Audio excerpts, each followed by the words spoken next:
Go. So magandang umaga sa inyong lahat. Ngayon ay meron tayong store discussion at ang date natin ngayon is August 31, 2025. At nandito tayo ngayon sa branch Bohol. Ang nag-attend ay si Cherry tsaka si Elizabeth. Yung day off natin ngayon ay si Joey Kimno. So, sa warehouse, yung store delivery schedule natin is September 5, 2025. At meron tayong warehouse request inventory at ito ay yung premium cotton men's canary yellow. So, yung sizes ay extra small tsaka extra large. So, wala to.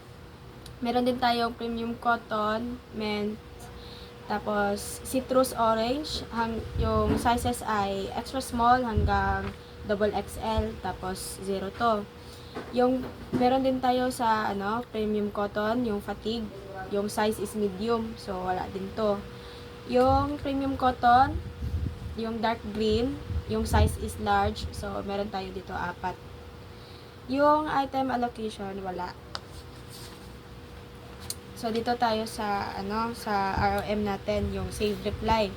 Yung topic natin dito is yung cellphone stand, collection, tsaka yung tarpaulin versus fabric banner. Tapos, yung sa, dito naman tayo sa OLM natin, yung mga item natin ay yung bundle with t-shirt, tsaka yung price starts on print only, then yung focus on product with print.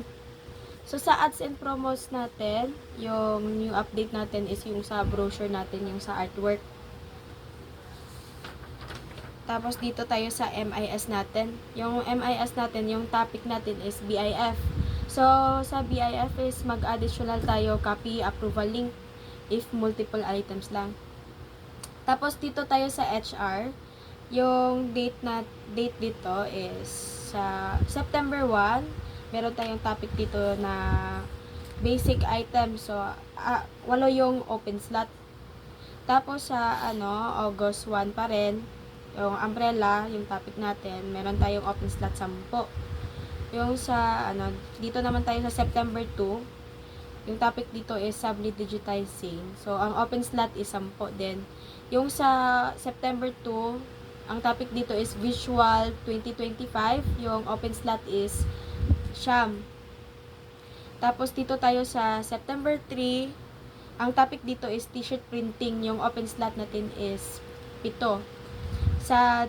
Dito naman tayo sa September 5 is, yung topic natin dito is bag workshop. So, ang open slot dito is 7 din. Sa audit naman, meron tayong active hotspot na 10. Yung days remaining, dito is sa July 10, tsaka August 12, August 25, tsaka August 29. Yung naka-assign na mga person dito is si Josetta, Elmer, si Joey, si Kim, tsaka si Paul. So, yun lang yung natin ngayon, store discussion. Maraming salamat.